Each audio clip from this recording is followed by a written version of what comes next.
হুম, আসসালামু আলাইকুম। জায়ান জানো এই ইউটিউব চ্যানেলে আজকে আমরা বেশ কিছু ভিডিও বানাবো।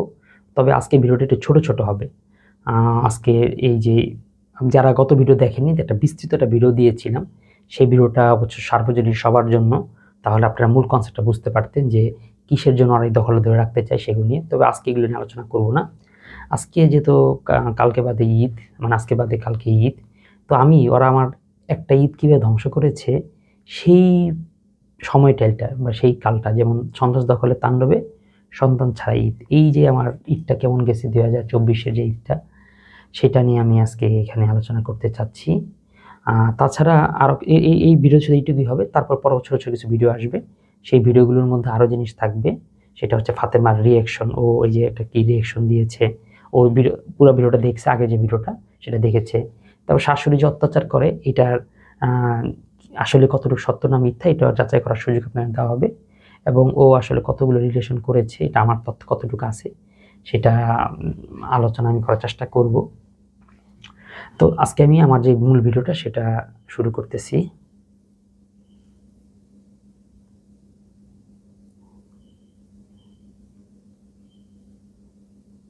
এই যে, আচ্ছা, তো এটার শুরু করার টাইমটা হচ্ছে 2024। বুঝতে পারতেছে 2024 সালে কি হয়েছিল? 2024 সালে কিন্তু নির্বাচন হয়েছিল 7 তারিখে।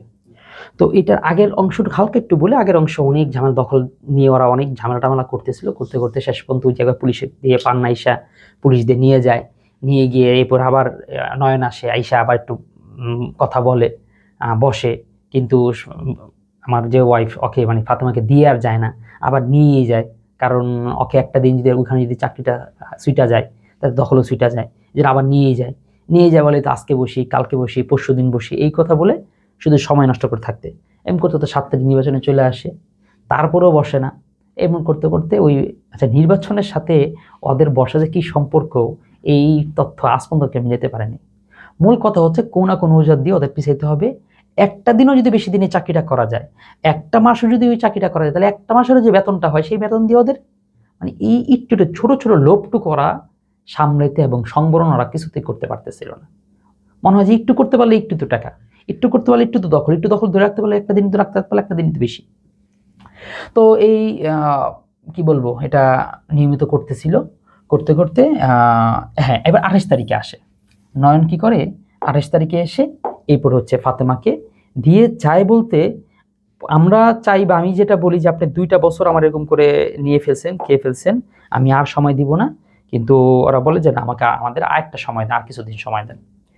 সালিসের মতন বসে, আর যে সময় না দেয় আমি সময় দিব, আমি কিছুদিন সময় দিব না, কারণ এই 2 দিন, এই 5 দিন, এই একটু কয়দিন, এই 1 মাস এমন করতে 2টা বছর নষ্ট করে ফেলছেন আমার ছেলে।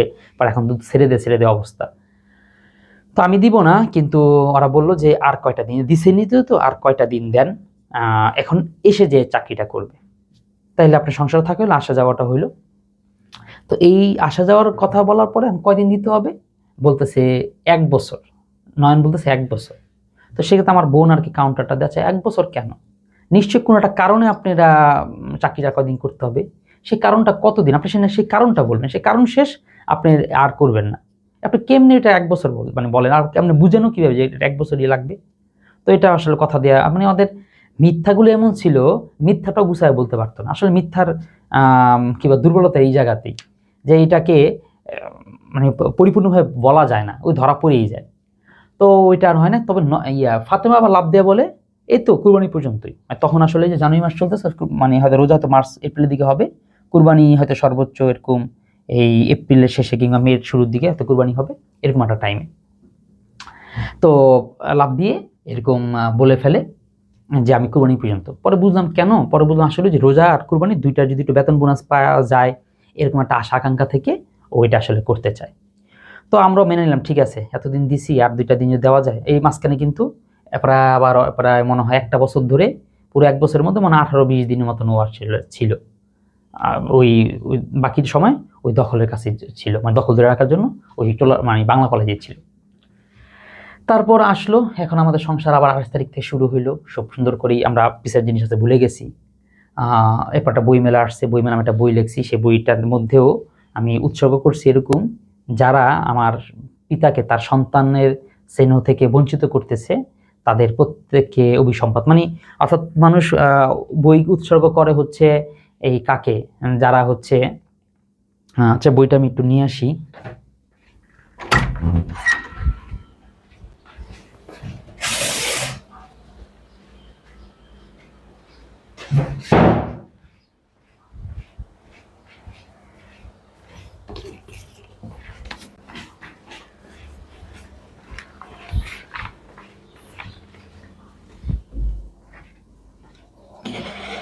হ্যাঁ, বইটা হচ্ছে একটু ভালোবেসে দেখো, বইটার উৎসর্গটা আমি একটু পরে আপনার ধারটা একটু শোনাই। সবচেয়ে ভালোবাসি যাকে, অর্থাৎ আমার সেই সময় আমার জায়ান ছিল আমার পৃথিবীর একমাত্র একটা জিনিস, প্রথম সন্তান হয়েছে। এটা যাদের সন্তান আছে তারা বুঝবেন, তারা জানবেন। আর আমার এই প্রথম সন্তানটা নিয়ে ওরা হচ্ছে আমার সাথে এরকম করলো। আর ফাতেমার দাবি ছিল প্রথম সন্তান কিছু হবে না, তোমার জন্য পরে আরেকটা জন্ম দিব না, তুমি সেটার আদর করো, এটারে আমাদের দখলের জন্য কি করো, স্যাক্রিফাইস কুরবানি করে দাও। যাই হোক, সবচেয়ে ভালোবাসি যাকে, আর যে বা যারা সেই সবচেয়ে ভালোবাসাকে আমার স্নেহ এবং আমাকে করেছে ওর ভালোবাসা থেকে বঞ্চিত সেই সকল ঘৃণিতদেরকেও, ঘৃণিতকে উৎসর্গ করা, এটাই হয়তো প্রথম বই। অর্থাৎ মানুষ যাদের ভালোবাসে তাদেরকে কি করে, বই উৎসর্গ করে। আর আমি করলাম হচ্ছে যাদের ঘৃণা করি ওদের, অর্থাৎ ওদের প্রচুর ঘৃণা করতাম। ঘৃণা করবো না কেন, যারা 2টা বছর ধরে আমার সামাজিকভাবে, শারীরিকভাবে, মানসিকভাবে এই টর্চারের মধ্যে রাখছে, এরপর আমার সংসারটা নিয়ে এইভাবে করে ওরা খেলতেছে, তো এইরকম উৎসর্গ করছে। যাক, এটা গেল। আচ্ছা, এরপরে হচ্ছে দেখেন, এই যে সংসারটা হয়েছে না, কথা ছিল কুরবানি বন্ধ করবে, কিন্তু আসলে ওদের মনে মনে যে আবার বলছে, নয়ন বলছে হচ্ছে ডিসেম্বর বন্ধ করবে। তাহলে আসলে ওদের মনে মনে হইতেছে এরকম যে শুরুটা কর, আর সংসারটা কর, সংসারটা রাখ, ঠিক আছে? আগে একটা সংসার বানাচ্ছে, সংসার ভাঙা যাবে না, সংসারটা রাখ, আবার দখলটাও রাখ। দুইভাবে সংসার করতে করতে একটা প্যাঁচ গিক করে লাগায়া আবার হয়তো 6 মাস, আবার 9 মাস, এমন করে যে করে উপায় হোক নীরবের ওইখানে চাকরিটা নিশ্চিত করে তারপরে হচ্ছে আমরা কি করব, এই যে এই জাউরামি, দুষ্টামি, এগুলো ফাত্তামি আমরা তখন ছাড়বো। তো আমি আসলে মানে ভাবছিলাম যে আসলে এইবার মনে হয় ওরা আসলে ভালো হয়েছে, কুরবানি বন্ধই করবে। তো কিন্তু ও ফাতেমা এখন নিজেই বেকায় বসে, মাঝে মাঝে পাকায় যায়, শুয়ে থাকে, যে আরো ওরকে আরো বেশি দিন করতে, চাকরিটা করতে তার সুযোগ দেওয়া লাগবে। মানে এইটা নিয়ে আমি এত ইয়াতে থাকতাম যে কিছুতেই পারতেছি না, কারণ আমার পারার জন্য, মানে ওকে এই যে কনভেন্স করা, ওকে যে সংসারমুখী করা, এটা পারার জন্য তো আমাকে ওই পাশের হেল্পটা লাগবে। আমি যাদের কাছে বিচারটা দিতেছি, মানুষ যখন বউয়ের সাথে পারে না, তোর বউয়ের বাপের বাড়ির কাছে বিচার দেয়, অথচ সেই বাপের বানা, যেই বানরের কাছে বিচার দিলাম, সেই বানর যদি রুটি ছিঁড়ে খায়, তাহলে আপনি বিচারটা দিবেন কার কাছে? তো আমি যদি ওদেরকে বিচার দিয়ে লাভ নেই, তো ওরা তো বলে ঠিক আছে তোমার বউ আরো 2 বছর সংসার থাকুক, এই ঘষা রেখে দিক, তারপরে তোমার বউ কথা রাখবে। তো এটা মূল কথা হচ্ছে, আমি যেটা বললাম যে এই প্রথম নয়ন আমার বিচারটা শোনে, এই যে 28 থেকে দিয়ে গেল, তখন নয়নতে দিয়ে গেছিল, এই জন্য আমার বিচার দিলে আমি শুনি। আমি বলছি যে আপনার বোন কিন্তু পাকায় যায় শুয়ে রয়েছে শীতের মধ্যে, শীত মানে ঠান্ডা, মোটামুটি ঠান্ডা, ঠান্ডার মধ্যে পাকায় গিয়ে শুয়ে রয়েছে। কেন? আরো দিন সে নাকি কুরবানির পরেও তাকে নাকি চাকরি কন্টিনিউ করবে, তাকে চাকরি করতে দিতেই হবে। তাই বলছে আমি কিন্তু প্রশ্রয় দিতেছি না, আমি কিন্তু ডাকতেছি না, আদর করতেছি না, আনতে হবে, মানে অবস্থাটা এমন সিস্টেম ক্রিয়েট করে, এটা না হলে আবার মার কাছে বিচার দিয়ে, দেখছো তোমার স্বামী আমার কি করে না, তোমার জামাই আমার ভালোবাসে না, আমি পাকার মধ্যে শুয়ে রয়েছি, আমার ডাকে না, উঠায় না, আমি আজকে আজকাল দিলে কালকে তো আলমারিতে উঠে থাকবি, সেইখানে উঠে বলবা যে আমার এখানে নামাইতে হইব। তো এরকম উদ্ভুট গলায় রশি দিতে যায়, আমার বটি তুলে ধরে, এত কিছু করতেছে, আমি পারতেছি না। তো কি করি, যে বিচার দেওয়াটা সেটা আর কি কন্টিনিউ করে থাকি। এরপরে যেটা হয়, মার্চ মাসের 18 তারিখ, সেটা কি হয়, আবার কনসিভ করে। এই জায়গাটা দেখেন, বুঝেন, অর্থাৎ ওই যে ওদের প্ল্যান না, যেমনি করেই হোক, এই যে কুরবানি পর্যন্ত বলছি, কুরবানি পর্যন্ত করতে করতে, সংসার করতে করতে, এখানে মাঝখানে এমন একটা দোষ, এমন একটা ঝামেলা লাগাইতে হবে যে তারপর আবার 6 মাস, ওই 6 মাস শেষে তো একটা লাগাইতে হবে, তারপরে আবার 6 মাস। এই যে কি হলো, কনসিভ করলো। আমার যায় না, তখন বয়স হচ্ছে 1 বছর, 1 বছর এখানে যদি আসে, তাইলে হচ্ছে 4, 5, 6, 7 মাস, 1 বছর 7 মাস দুধের বাচ্চা, দুধ এখনো ছাড়ায় নেই। এই সময় যে আরেকজনকে নেওয়া, এটা আসলে অসম্ভব ছিল, বা খুব খারাপ, এটা শারীরিকভাবেই দুর্বল হইতো, এবং আমারও আর্থিকভাবে ওই যে চাপে ফেলানোর জন্য, যে আমি পারবো না, তখন কবে বাপের বাড়ি যাই, কিংবা বলবে যে ডেলিভারির জন্য মার কাছে যেতে হবে, যে কোনো সিস্টেমে আবার এটা যাবে। তো এইবার আমি কনসিভের ব্যাপারটা আমি বলছি যে না, এটা অনেক বিবেচনার বিষয় আছে, ডাক্তার সাথে আলোচনা করে তারপর দেখতে এটাকে রাখা যাওয়া উচিত কি উচিত না। তো এই কথা বলা মাত্রই ওর মা এবং পান্না ফোন দিয়ে আমাকে থ্রেট, যদি এইবার এটা যদি কিছু হয়েছে তোর কিন্তু পুরো জেলে ভাত খাওয়াম।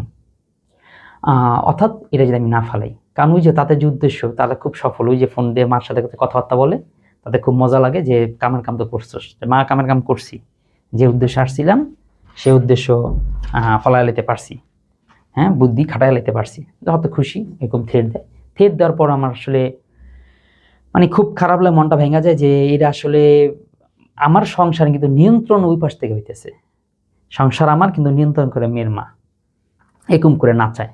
আমার মা তো কথা বলতেই পারে না, মানে বললেই তার একটা দোষ দিয়ে দিবে, সে এরকম কুটনি করে, সে হচ্ছে অত্যাচার করে। মা ভয়ে একদম সংকুচিত হয়ে থাকে যে এটা কি বোম, এটা বোম, যে ওকে টাচ করলেই ফুটবে, এরকম একটা অবস্থা। তো যা কনসিপ্ট করার পরে আমাকে থ্রেট দেওয়ার পর আমি তখন আমি নিয়ত করি যত কিছু হোক এই সন্তানকে আমি পৃথিবী আলো দেখাবো, এটা আমি ফেলবো না। তো ফেলবো না বলার পর এখন যেটা হয়েছে, এই যেমন 18 তারিখ থেকে 12 তারিখ, এখন যেটা হয়েছে 2 তারিখে এই প্ল্যান করছি যে ইয়া করব না, এই যেহেতু এটা ফেলবো না, সুতরাং এই সন্তান আমার থাকবে। আমি আশা করতেছি একটা ছেলে হয়েছে, একটা মনে মেয়ে হবে, ইনশাল্লাহ আমার সংসারটা পূর্ণ হয়ে যাবে। তো এরকম প্ল্যান করে আগাচ্ছি, কিন্তু বলে দিছি এইটা, এই যে রোজা চলতেছে, রোজার মধ্যে তুমি যে এসে যা চাকরিটা করো, রোজার পরে আর কিন্তু করতে দিব না, কারণ এখন আমার সন্তান পেটে আসছে।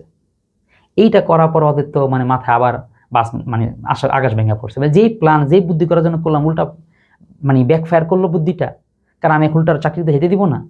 আগে তো অন্তত কুরবানি বন্ধু যেতে, অন্তত কুরবানি বন্ধু যেতে পারবে না। এই যে এখন শুরু আবার হামতাম শুরু করলো। কেমন হামতাম, কি হইলো, এখন আর মা আসছে, মা ঈশা এখন আমার হাতে পায়ে ধরে আমারে বুঝায় যে দেখো একটা দুধের বাচ্চা, এখন এই বাচ্চা যদি একটা নেওয়া হয় এটা খুব ক্ষতি হয়ে যাবে। আমি বলি এটা তো আমি অনেক আগেই সিদ্ধান্ত নিয়েছিলাম, আপনি আমাকে মাঝখান দিয়ে যে আরও কিছুদিন সময়কে নষ্ট করে ফেললেন, কারণ একটা ভ্রূণ থাকা অবস্থা হয়তো 10 দিন 15 দিন এরকম বা 21 দিন, ওইটা খুব বড় কিছু হয় না, কিন্তু 1.5 মাস হয়ে গেলে একটা তো পর্যায়ে যায়, যদিও 3 মাস পরে হয়তো জীবন আসে, কিন্তু 1.5 মাস গেলে তো একটা কাছাকাছি অবস্থা তো যায়। বা মানুষ তো অন্তত 7টা 5টা দিন যদি একটা স্বপ্ন লালন করে ফেলে, তখন তো সেই স্বপ্নটা তার মারতে মনে চায় না। কিন্তু আমাকে এসে রিকোয়েস্ট করতেছে যে এটা এখন ভালো, কিন্তু আমি বলছি না, আপনারা থ্রেট দিয়েছেন 32 দিয়েছেন, আমি আশা করে ফেলছি, নামটা রেখে ফেলাইছি, আমি এটা ফেলতে পারবো না। এরপরে আমাকে তো বলে গেল, মা খুব বিরক্ত, ফালবো না পোলা, তুমি তুমি কিচ্ছু শোনো না, তুমি এরকম, তুমি বেয়াদব, এরকম মানে অর্থাৎ তাদের কথা না শুনলেই বেয়াদব।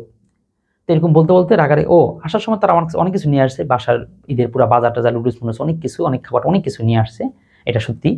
আসলে তাদের দুঃখ হচ্ছে এই জায়গায় যে তারা কোনোভাবে আমাকে কিনতে পারতেছে না, কিনতে পারে নাই। বিয়ের সময়ও যে কিছু একটা দিবে সেটাও দেওয়া লাগে না, আমি নেই নাই। আছে না যে অনেক কিছু যে খুশি হয়ে যা দেয়, আমি খুশি হয়েও কিছু নেই নেই, কারণ এইটা সবচেয়ে বড় ভণ্ডামি যে খুশি হয়ে যা দাও। তো এরকম ভাবে নিতে পারি না দেখে তাদের সারাজীবনে এই দুঃখটা ছিল, আমার না তো ওই খোটা দিয়েও তো কিছুটা করতে পারতো, সেটা তো পারতেছে না। তো যাই হোক এটা অন্য বিষয়। এই এরকম করে আমাকে থ্রেট দেয়। তো এক পাশ দিয়ে মা চলে যায়, মাও বের হয়, মার সাথে হচ্ছে ফাতেমাও অফিসে যায়, চাকরি দিকে যায়। তারপর হচ্ছে আসার পরে বলে দিই, তখন তো হয়তো প্রায় ঈদ হবে তো এদিকে 2-3 তারিখের দিকে, এরকম 7 তারিখে বা 2 তারিখ বা 3 তারিখ এরকম একটা তারিখে বলে দিলাম যে ইয়া করব না, এই ঈদের পরে আর কিন্তু যাবা না। ও বলতেছে যে বেতন আনতে যাবো, মানে 7 তারিখে মানে বেতন আনতে যাওয়ার দিন, এটা হতে পারে। তো আমি বললাম ঠিক আছে 7 তারিখে বেতন আনতে যাবা, এইবারই বইলা দিয়ে আসবা যে তুমি কিন্তু ঈদের পর আর যাচ্ছ না।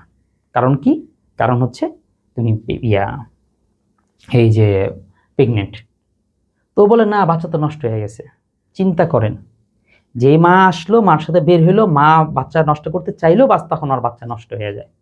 বলে কিভাবে নষ্ট হয়ে গেছে, বাস থেকে নামতে গেছি, এরকম ধাক্কা লাগা নষ্ট হয়ে গেছে। এরপরে আমি বললাম যে বাস থেকে যখন নামছো, আমি কিন্তু সেই দিন আসলে সত্যি আমি সেদিন আমার সাথেই ছিলাম, সাথে বলতে মানে ও যে মিথ্যাটা বানাইতে পারতেছে না, কারণ এমন একটা ঘটনা, কারণ মানে আমি রাস্তার ওই পারে, আমাকে ফোন দিয়েছে, আমি পারে আসছি, ও বাস থেকে নামছে না, আমরা একসাথে আসছি। কিন্তু বিকালবেলা ওরা এখন যুক্তি যেটা দিতে হবে যে বাচ্চা নষ্ট হয়ে গেছে, এটা কেমনে যুক্তি দিবে, বিকালবেলা বা একদিন পরে এরকম বলতেছে যে ওই বাচ্চা তো আর নাই। তাই বললাম বাচ্চা নাই, যদি বাস থেকে পড়ে গেছো, এটা তোমার এমন একটা ঘটনা, তো বলার তো জিনিস, সেটাও তুমি বলতেছো না।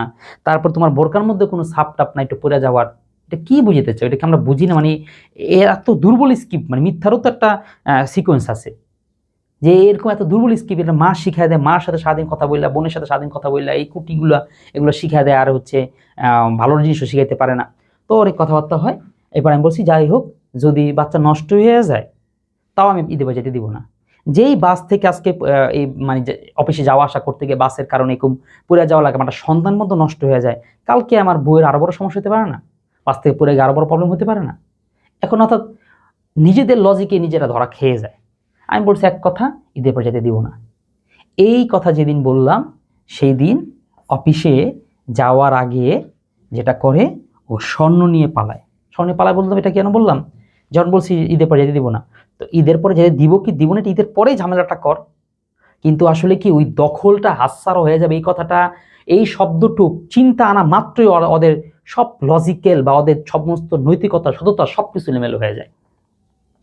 কি করলো, এই আসলো, এসে কি করলো, আমার ঘরে কেউ নাই, না জানি ঘুম থেকে উঠছি, এটা কি একটা হয়েছে, মানে সরি আমি বাজারে গেছিলাম, বাজার থেকে আসছি, বাজার থেকে এসে দেখি যে ও নাই।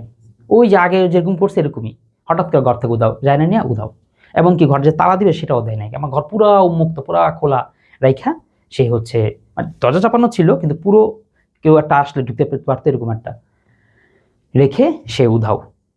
এসে আমি চিৎকার করি, ছেলে কই এইয়া কই ও কই, আর ভাইরে ফোন দে, মারে ফোন দিই।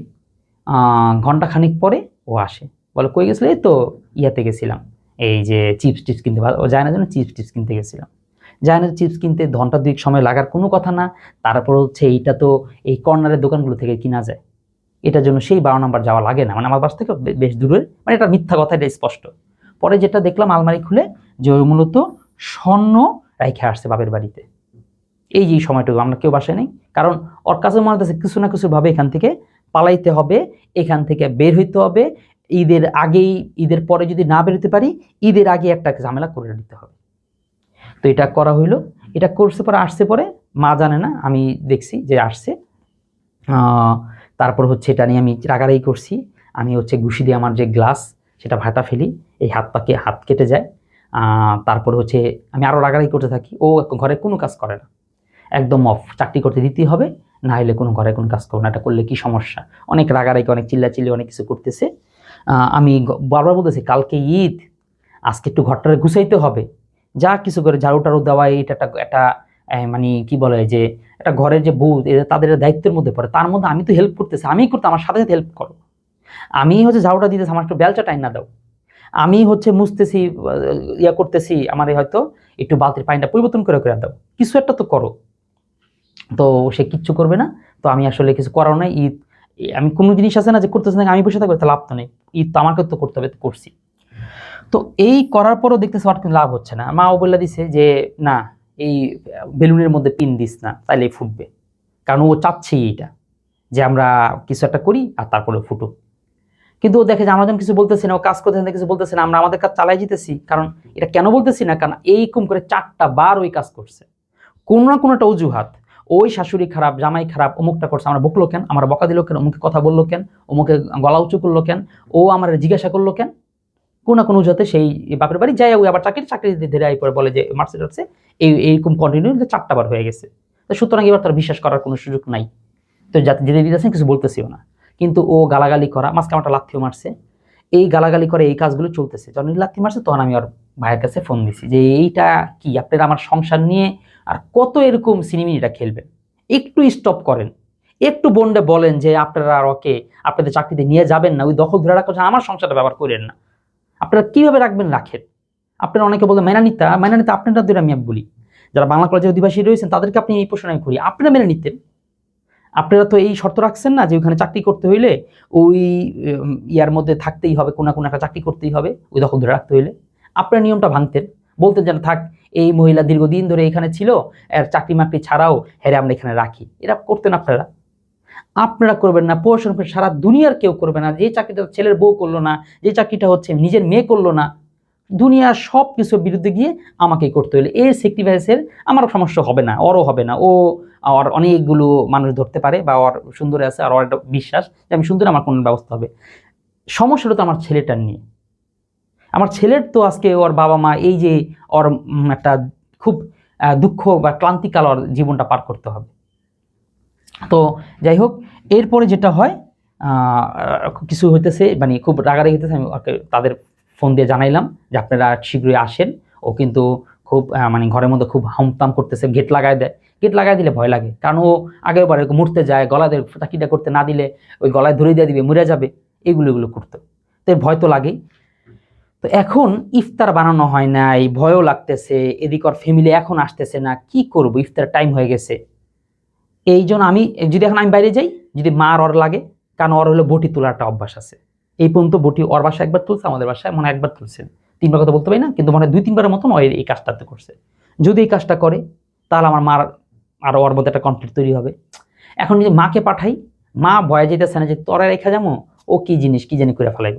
আবার যদি চলে যায়, সকাল একবার চলে গেছে, আবার যদি এরকম করে চলে হাঁটা দেয়, ও এরকমই, মানে কোনো কারণ নাই, কোনো লজিক নাই, কোনো মানে পারিবারিক কোনো শিক্ষা নাই যে যত কিছুই হোক একটা কি করা যায় আর কি করা যায় না, এটুকু নাই। মন চাইছে তো চলে যাবো, তো চলে যাবো। তো এটা পারতেছি না। আবার ওকে যে পাঠাবো, পাঠালে তো সেই ভয়, ওরে কেমনে পাঠাই, হয়তো শিওর চলেই যাবো।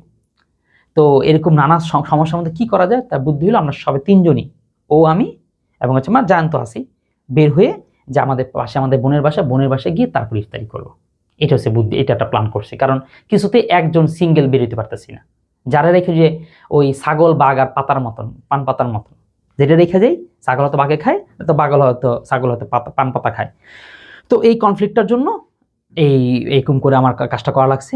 কিন্তু রাস্তায় গিয়ে যে কাজটা করছে, ও বোনের বাসায় যাবে না, ওর ওইখান থেকে মন চায় যে ও দৌড় দিয়ে ওর বাপের বাড়ি চলে যাবে, ওর হচ্ছে যে ওই দখল ধরতে হবে, ওর ওই জায়গা থেকে এটুকু মনে চায়। দেখ বৈশা রয়েছে এক আমার দোকানদারের কাছে, বললাম যে না এটা করতে পারে না, আমার সম্মানের বিষয়টা আছে। তো আবার ইফতার এখন আজান দিবে, এইটা রাস্তার মধ্যে এটা কি করতেছো? তো ও ছাগলের মতন আছে না, যে কান টানলো লড়ে না, পা দেওয়া, এটা হচ্ছে ওর অবস্থা এরকম। আমি রাগে এরকম কিছু একটা খুঁজতেছি, লাঠি বাড়ি কিছু একটা খুঁজতেছি, তরে আজকে যেটা ভয় অন্তত ঘরের মধ্যে ঢুকে। এই করতেই দিল দৌড় রাস্তার দিকে, রাস্তা দিয়ে দৌড় দিয়ে যায়, বলতেছে বাঁচান বাঁচান, বাসায় নিয়ে আমরা মাইরা ফেলবে। চিন্তা করেন মানুষ, এবং সেই মানুষগুলোর সামনে ওই যে হা উমা মুখটা এরকম অভিনয় করে যা আপনি দেখাইতেছে যে কত বড় ক্রিমিনাল আমরা, এরকম করে দেখাইতেছে। মানে ওর যখন অভিনয়টা করে তখন আর কি মনে হয় না যে এই স্বামীর সংসারটা করতে হইতে পারে। ওর আসলে অভ্যাসটা কি 4বার হয়েছে, তো প্রত্যেকবার চিন্তা করছে কি এমনে বুঝাই ফেলাইছি, সেমনে ভুলাই ফেলাইছি, এই বেকুবটারে এক বিয়া কইরা এইসব পটাইতে যেতে পারছি, আর দুনিয়া আমি সবই পারবো। আর ও নিজেকে এমন সুন্দরী মনে করে যে এই জায়গায় আমার দুনিয়ার সব খুন আমার জন্য মাফ হবেই, আমার মাফ আমি কেন পাবো না, ওর কাছে এরকম মনে হয়। তো জন্য যত অপরাধ পাচ্ছি করবো। তো এরকম মানুষের কাছে যে এরকম ইয়ে করলো, আর মানুষগুলো আলহামদুলিল্লাহ একটু ভালো ছিল না, আমাকে মাইর দিত। মানুষগুলো বলতেছে না না না না এরকম সমস্যা আছে, বহুত জায়গায় মেরে এই কাজগুলো করে। আবার কেউ বলতেছে না হতে পারে যে কি বলে আসলে ওকে মার দেওয়া হইতেছে, বিষয়টার জন্য গার্ডিয়ানকে বলতে হবে। তো কেউ বলতে গার্ডিয়ানকে বলবে না, গার্ডিয়ান বলা দরকার নেই, আমাকে একটা রিক্সা করে দেন, আমি আমার বাপের বাড়ি চলে যাই। মানুষ বলে আশ্চর্য ব্যাপার, তোমার এত খারাপ তারা তোমার মাইরা ফেলে, এটা তোমার গার্ডিয়ানে বলবা না? কয় না গার্ডিয়ানরা বললে আমার গার্ডিয়ান যারা তাদের মন খারাপ হবে, তাদের মনে কষ্ট পাবে। তোমার মনে কষ্ট পাবে, তোমার মাইরা ফেলবে, তাদের ওইটা কষ্ট পাবে না, তুমি চলে যাবা, তুমিও তো মিথ্যা কথা বলতে পারো। তো এইগুলো বলার পরে তখন হচ্ছে ও ওর ভাইরে ফোন দেয়। তো নয়নের রাস্তার এক লোক ওর ভাইয়ের সাথে ফোন দিয়ে কথা বলে, বুঝতে তখন পারে যে কিছুটা আসলে এইখানে আমাদের যারা আছে তারা পরিচিতই, আমরা হাজব্যান্ড ওয়াইফই। ও এরকম করে দৌড় দিছে, বুঝা সেই লোকগুলো চলে যায়। তারপর হচ্ছে সন্ধ্যার পর আমি আমার জায়েনকে নিয়ে আমি আমার যে বাসা সেই বাসা পলায় চলে আসি, কারণ ওদের বুঝতেছি ওরা কোনো রকম করে জায়েনটা নিয়ে ওরে নিয়ে এই যে যাবে, আবার আমার এরকম 2 মাস 6 মাস 9 মাস পিছায় এই আজকে আসি কালকে আসি নির্বাচন করে আমাকে সময় নষ্ট করতে থাকবে। আমি জন্য এবার জায়েন না দিই না, আমি স্বপ্ন চলে আসি। ঠিকই সন্ধ্যার পরে নয়ন আসে, নয়ন এসে ঠিকই আমাকে ওই ইয়া দিতে বলে, এই জানকে দিয়ে দাও, দিয়ে চলে যাব। আমি বলি কেন, আপনার বোনকে মারি, এটা বিচার করতে হবে না? বিচার করবেন না? আপনার বোন কিচ্ছু করে নাই, করতে আপনার বোনের কথা অনুযায়ী আমি করছি, এই বিচারটাই করেন, আমার বিচারটাই করে দিয়ে যান। তো ওরা তো জানে যে আমার বিচার করে দিয়ে যাবেন বলতে কি বিচার করবে, কি করছে, কি ওর বোনের শিখাই দিছে, আর কি বোন ওর বোন করছে, এগুলো তো ওরা তো জানে। তো মানে আল্লাহ, হ্যাঁ, 2 বিষয়, ওরা যাতে ধ্বংস হয়ে যায়, অথবা আমি যেগুলো বলতেছি এগুলোর মিথ্যা যাতে ওরা প্রমাণ করে, দুটার একটা। আপনারা ওদেরকে এই প্রশ্নটাই করবেন, ওরা যা যা বলছে সেই জায়গার মধ্যে কোন কোন জায়গা মিথ্যা বলে দেয়, আর যদি মিথ্যা না হয় তাহলে তোরা এগুলো কেন করছিস, তোরা সরি বলে দে, দুইটা একটা যাতে করে। এরপর এই নয়ন আসলো, আমার বাসায় চলে আসলো আরও এক বন্ধু বান্ধব নিয়ে। তারপর হচ্ছে ফাতেমাকে নিয়ে দেখলাম যে ঘরের মধ্যে ঢুকলো, ঢুকে কি যেন একটা কথা বললো, বের হইলো, বের হবার আচ্ছা খালাম্মা ঠিক আছে এরকম ঝামেলা হইতেই থাকবো, কি আর করার, ওকে এখন নিয়ে যাই, ঈদের পরে দেখা যাবে। তো আমি বলছি যে এই বুদ্ধি, এই কাজ আপনারা এই নিয়ে 4 থেকে 5 বারের মতো, মানে 4 বারই বোধ হয়, বা ওইটা বার যদি হয় তাহলে 5 বার হবে, বা যেটুকু এটা 9 বার করে ফেলছেন। এই ঈদের আগে তো, এই কদিন আগে তো ওই নির্বাচন আসছে না, কালকে না করতে অনেকদিন কাটায় ফেলছেন, 2 বছর কাটায় ফেলছেন। ঈদের পর আপনারা বসবেন, আপনি সাধারণ বলছি যে আমরা কি করছি এটা বসার জন্য, বা আপনারা যে চাকরিটা করাইতেও চান সেটা একটা সমঝোতার মাধ্যমে, সেটা একটা বসার মাধ্যমে, কয়দিন করবেন, কতদিন করবেন, কয়দিন করতে হবে, এর বিনিময়ে হচ্ছে আমার সন্তানের নিরাপত্তাটা কি হবে, ও কিভাবে আসবে যাবে, কিছু একটা বলে তারপরে করতে তো পারেন। এইটুকু আপনারা বসেন নাই, আর আপনারা কি বুঝবেন? তো আমি দেই নাই।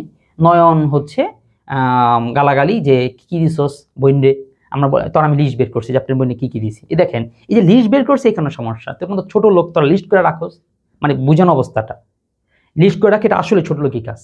কিন্তু কেন আমাকে এই ছোট লোকই কাজটা করতে হয়? এই পুরো ঘটনা দেখে কি বুঝতে পারতেছেন কিনা যে কেন আমাকে ছোট লোকই কাজগুলো করতে হয়? কারণ ওরা তার চেয়েও হচ্ছে ছোট লোক, যে এরকম স্বীকার করবে না, পরে আবার একটা ডিস্টার্ব করবে। তো যাক আমি এটা হয়েছে। এবং নয়ন যাওয়ার সময় ওর যে বন্ধুরে বলে ভিডিও করতো, এই যে এটা ভিডিও করে, এটা নেটে ছেড়া দিমু, যে এই দেখুন কিভাবে করে এই স্বামী, তারপর হচ্ছে শাশুড়ি এবং ননদ মিলে একটা মেয়েকে কিভাবে করে মারে, অত্যাচার করে, এইভাবে ভিডিও করতে বলতেছে। আপনার এই প্রশ্নটা অবশ্যই নয়নকে করবেন, বা হ্যাঁ অবশ্যই আমি আমার সন্তানকে বলতেছি, যদি বড় হও তুমি তোমার এই মামাকে এই প্রশ্ন অবশ্যই করবা যে আসলেই মামা এই কাজটা করছিল, আর যদি না করে তুমি এত নিচে কিভাবে নামতে পারো যে এরকম একটা কথা, এরকম একটা নাটক তোমার করতে হইতে হয় বা করা লাগে। তো এরকম করে নয়ন চলে যায়। চলে যাওয়ার পরে তখন বাজে হয়তো এরকম 7টা, এরপরে এরকম 1 ঘন্টা 2 ঘন্টা 3 ঘন্টা চলে যায়, কোনো খবর নেই, বোনকে নিয়ে চলে যায়। আমার কথা হচ্ছে ও আমার ওয়াইফ আছে, ও আমার ঘরে থাকবে, কিন্তু আপনার বোন আপনার যদি নিয়ে যেতে চায়, আমার তো রাখার কোনো শক্তি নাই, বাস ডিভোর্স দিবেন, বোনকে নিয়ে চলে যাবে। কিন্তু আমারও সংসার করবে, ওদিকে আবার সংসার ধরে রাখবেন, ওদিকে আপনার দখল ধরে রাখবেন, আবার হচ্ছে এদিকে আমার সংসার ধরে রাখতে চাবেন, এইভাবে করে তো হয় না। তো এগুলো তোর কাগজে দিব, তোর ডিভোর্সই দিয়ে দিব, এরকম বলতে বলতে চলে যায়। চলে যায়, ঘন্টা 3 ঘন্টা হয়, কিছু খবর নেই। রাত মনে হয় 10টা বা 10:30টার দিকে নক দেয় যে এই জানকে কি দিবা? আমি বলছি না জানকে দিব না, আমরা কিন্তু পুলিশ নিয়ে আসবো। আমি অবশ্যই নিয়ে আসেন, আপনার কিন্তু অভ্যাস আছে, আগে একবার নিয়েছেন, এবারও নিয়ে আসবেন, নিয়ে আসেন পুলিশ। তো রাত একেবারে 11:30টার দিকে পুলিশ নিয়ে আসে। পুলিশ নিয়ে এসে পুলিশের সাথে কথাবার্তা কিচ্ছু শুনে না। আমি যতই বলি যে আমার একটা সন্তানকে ওরা হত্যা করে ফেলাইছে, একটা পেটের সন্তানকে ওরা মাইয়া ফেলছে, ওদের এই দখলটার জন্য আজকে 1.5-2 বছর ধরে ওরা আমার সাথে এমন করতেছে, ওরা বসে না, ঈদের পরে কিছুতে বসবে না। পুলিশ সাথে কথা, ভাই দুধের বাচ্চা মারে আজকে দিয়ে দাও, তোমাদের কি ঝামেলা, এটা ঈদের পরে সমাধান করো, ঈদের পরে বসবো না। এই করতে করতে আমার বুক থেকে আমার ছেলেটারে নিয়ে গেলই ওই নয়ন কুত্তার বাচ্চা। আমি যা বলতেছি এই কথাগুলো যদি নয়ন, 2টা বিষয় চ্যালেঞ্জ আমি নয়নকে করলাম, যে নয়ন যদি সত্যি নুরুল ইসলামের সন্তান হয়ে থাকে, তাহলে যাতে আমার এই ঘটনাটাকে বা আমার এই বর্ণনাটাকে যাতে মিথ্যা প্রমাণ করতে চেষ্টা যাতে করে, যে কোনোভাবে অস্বীকার করুক, ঠিক আছে? যদি পারে, মানে আমি অর্থাৎ চ্যালেঞ্জটা আমি জানা রাখলাম, ওর জনের পরিচয়ের উপর নির্ভর করে দাঁড়িয়ে। তো যাই হোক, এরপর হচ্ছে এরকম করে পুলিশ নিয়ে যেভাবে হোক নিয়ে যায়। আর আমার সেই ঈদটা আমার ছেলের সাথে আমার করা হয় না। সেই ঈদে ওর 3 ফুপু ওকে 3টা সেট দেয়, কি দারুণ দারুণ 3টা সেট দেয়। তারপর হচ্ছে ওর চাচা ওর জন্য অনেক দামি একটা সেট, কারণ এটা প্রথম ওর ঈদ হচ্ছে। তারপর হচ্ছে ওর দাদা ওর জন্য একটা সেট নিয়ে আসে, মানে একটা কিছু নিয়ে আসে, দাদাটা মোটামুটি ছিল। আর আমার বাবা এতে ক্যাফে বসছে, এতে ক্যাফতে আইসা সে দরজাটা ধাক্কা দিয়া দাদা ভাই কই, ঢুকে দেখে দাদা ভাই নাই। আমার ছোট ভাই এই কি বলে ভাইস্তার জন্য জিনিসপত্র নিয়ে আইসা দেখে যে বাসার মধ্যে পুলিশ, ভাইস্তাকে নিয়ে যাবে। তো এই যে আমার সাথে যে অত্যাচারগুলো করছে, এই যে যে পাপগুলো ওদের জমছে, এই পাপে ওদের পিষ্ট হইতেই হবে। আল্লাহ আমাকে যাতে চোখ দিয়ে এই পিষ্টটুক যাতে দেখায়, আপনারাও চোখ খুলে রাখেন, যাতে ওদের সাথে এই পাপগুলো যাতে, মানে এই প্রতিফলন যাতে ওদের সাথে ঘটে। এবং আমার বাবা মৃত্যুর আগ পর্যন্ত, এই কদিন পরে আমার বাবা অসুস্থ হয়ে যায়। অসুস্থ আমি বলবো না যে একেবারে ওদের এইটা করার পর অসুস্থ হয়ে বাবা মারা গেছে, এরকম না, কিন্তু এটা ঠিক ইম্প্যাক্ট একটা ছিল। বাবা এরপরে বিছনায় পড়ে যায়।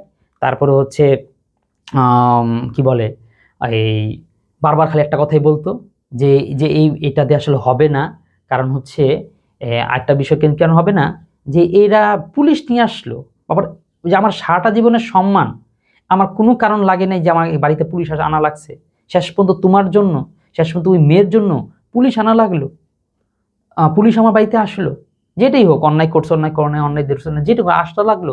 মানুষ তো, কারণ বাবা হচ্ছে পরের দিন ঈদে নামাজ পড়তে গেছে, মানুষ জিজ্ঞাসা করে আচ্ছা আপনার কাছে পুলিশ আসছিল কেন? তো এই বিষয়টা বাবার বুকে লাগে না, যে আমার মানুষ এইভাবে করে জিজ্ঞাসা করতে আমি কি অন্যায় করছি, সেই ব্যাখ্যা, সেই ফিরিস্তি দেওয়া লাগতেছে।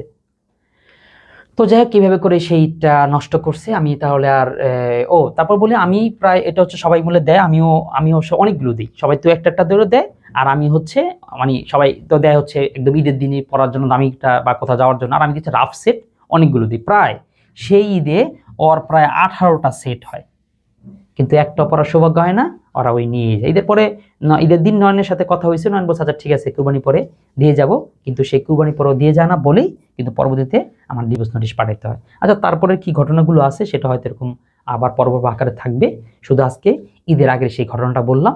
আর বাকি আরো কিছু আলোচনা থাকবে, আমি যেটা শুরুতে বলছিলাম, ওই যে ওইটা আপনার ছোট ছোট ভিডিওগুলো দেখে নিয়ে। আচ্ছা না আমি একটু কবিতাটা বইলা তারপরে এটা শেষ করতেছি।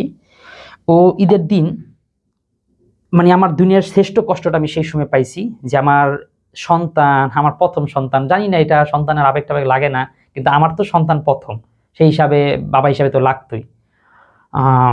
ওদের জালিম, ওদের কষ্ট হয়তো লাগে নাই, তবে পরে এই কবিতাটা লিখছিলাম, আমায় যারা কষ্ট দিলি নষ্ট হলি ভষ্ট করলি জীবনটা, তোদের দিলাম থুতুর দলা শুয়োরগুলো এক একটা, যারা আমায় কাটলি ঘুরি মারলি পেছন মিষ্টি ছুরি, তোদের অভিশাপ দিলাম পাপগুলো সব এক একটা, নিষ্পাপকে করলি হেলা এক সংসার অবহেলা, স্বার্থ তোদের নাটকবাজি মরণীয় ঘাওড়াবাজি বদবস্তি পাপাত্তা। আচ্ছা এখানটা বলি, মরণীয় ঘাওড়াবাজি মানে কি, নয়ন একটা তাবিজ ছিল, নয়নের একটা যুক্তি ছিল এই জায়গায়, যে কেন এই দখল নিয়ে তার এত কিছু করতেছে, কারণ তার মান নাকি একটা স্বপ্ন, বা তার মান নাকি একটা কি বলবো যে ইচ্ছা, সে এইখানেই মারা যাবে। ঠিক আছে, তখন আমি বলছিলাম যে আল্লাহ, একে তুমি দুনিয়ার যে কোনো জায়গায় মাইরো, কত ভালো করে মারো বা খারাপ করে মারো, যেভাবে করে মারো, কিন্তু ওই জায়গা তুমি মাইরো না। এই মরণ, তার এটা মরার ইচ্ছা, সেটা নিয়ে আমার জীবনটা নির্ধারণ হবে, আমার সন্তান আমি এরকম চোখের সামনে বড় হতে দেখবো না, বা আমি কি সুন্দর একটা পরিবেশ নিছি, এখানে আমার সন্তান না রেখা তার যেখানে মরতে ইচ্ছা সেই জায়গা তার রাখতে হবে। এবং আমার সন্তান সুন্দর লালন পালন করতে না, মা চলে যায় অফিসে, মা কি বলে তার, আমার শাশুড়ি পালে মুরগি, আমার সন্তানটা এরকম মশা টশার কামড় খেয়া পাটা ফুলে এরকম নিজের মতন করে ওর কিভাবে কিভাবে বড় হয়ে গেছে। তো যাকে জন্য বললাম, মরণ নিয়ে ঘাওড়াবাজি বদবস্তি পাপাত্তা, অন্যের সুখ কারবে যারা ওরা হবে আপন হারা, মরেও তোদের সুখ হবে না পূর্বী শোকে হারিয়ে ফেলে সময়টা। যাক, সময় শেষ হলে ওদের শোক হবেই। আপনারা একটু কমেন্ট করবেন এই ভিডিওর মধ্যে, আমায় যারা কষ্ট দিলি নষ্ট হলি ভষ্ট করলি জীবনটা, তোদের দিলাম থুতুর দলা শুয়োরগুলো এক একটা। আর কিছু না হোক, যদি এটা আসলে ঘৃণা উদ্বেগ ঘটে, তাহলে ওদের জন্য অন্তত মুখের মধ্যে একদলা থুতু জমা করে। ধন্যবাদ সকলকে, আসসালামু আলাইকুম।